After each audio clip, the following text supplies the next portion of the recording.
What's happening, YouTube? Man, we back with another live. My name is JHR, and this is Identity and Everything Else with JHR. Let's get straight to the business. What if the best thing success can do for you is let you know what it cannot give? What if the best thing that having success can do for you? What if it's not the money? What if it's not the connections? What if it's not what we think it is? What if the best thing it can do for you is let you know that, yo, I can't give you what you really, really want. Most of us, our desire to make it is because we genuinely want to fill a void. There is something in our life that we don't have now that we hope getting success will give us. And sometimes these voids can be filled. Like there are certain voids that success can fill. But also we go with this mentality of, okay, if I if I don't have self-worth, if I have these insecurities, well, when I get success, I'll feel better. But most people get there and realize that their insecurities get heightened. The voids that they fill, they even grow bigger. And this is where most people struggle because they've got to the thing, and the thing is not doing what they thought the thing will do.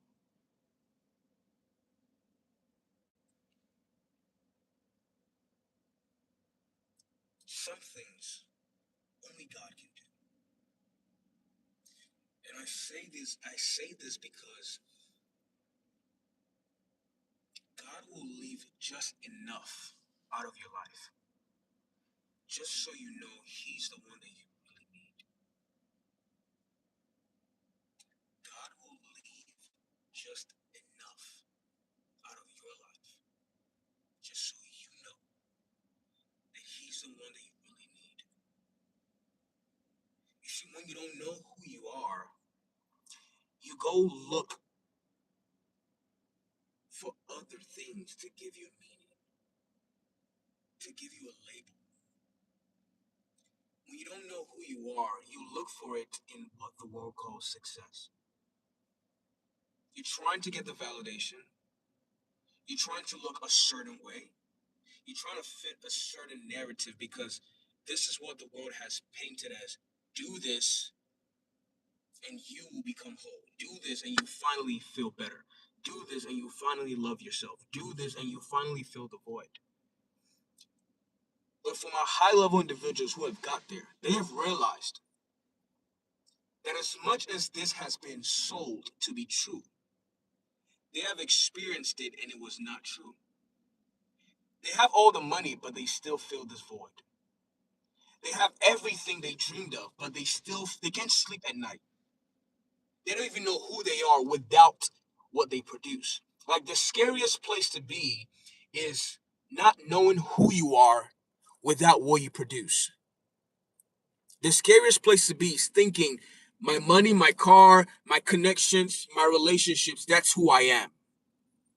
When people respect me, that's who I am. Like it's scary to be there because what if all that gets stripped away? What is left of you? Think about it. What is left of you? A lot of people have built their sense of self, their identity, solely on what they produce, solely on what they're known for.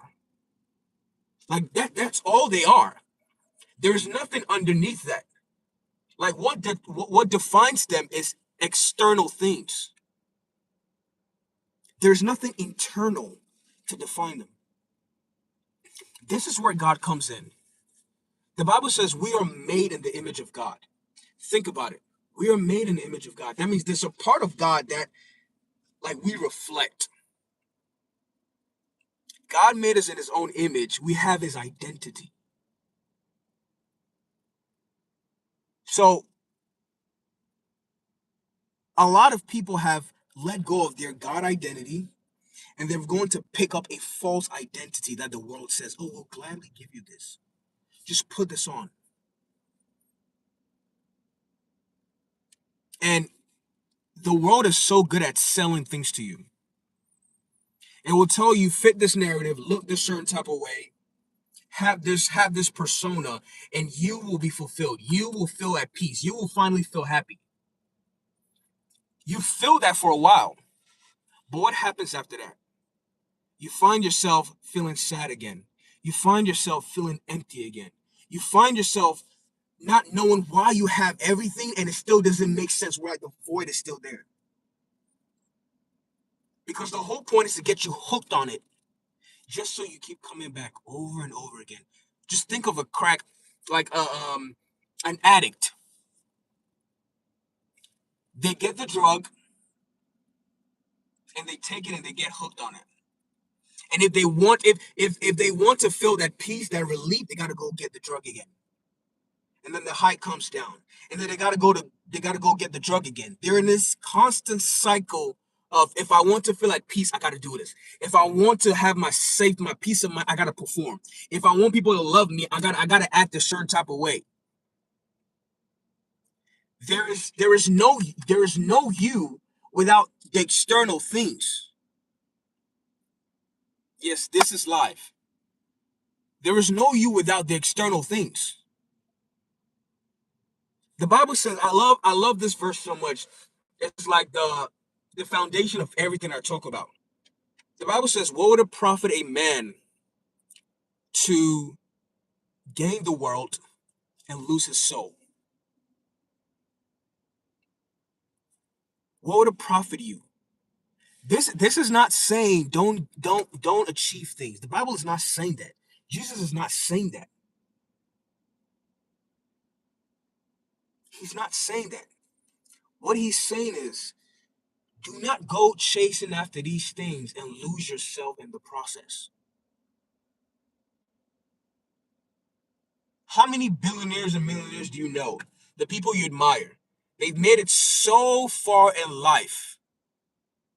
They've made it so far in life, but they're still empty. They still can't fill the void. So what was all that about? But you and I are made in the image of God. We're supposed to be rooted in God and have everything else. We don't go chasing after everything else and expecting our minds to be whole and expecting to feel peace. It doesn't happen like that.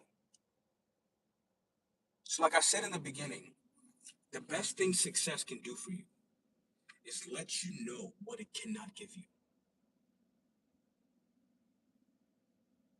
So you go to the one who created you, and he can fill the void that you're longing after.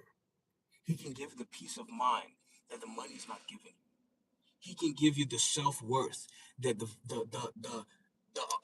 metrics, the likes, the views are not giving you. Because whenever you go back to your true identity as a son or a daughter of God, everything, everything feels whole. No matter if it's good times or bad times. No matter if you're making a lot of money or you're not. No matter if people agree with you or they don't. Everything feels whole. So I appreciate y'all for watching this live, man. My name is JHR, and this is Identity and Everything Else with JHR. I want you to remember this. Do not live a life by default when Christ has given you the power to live one by design. Live life.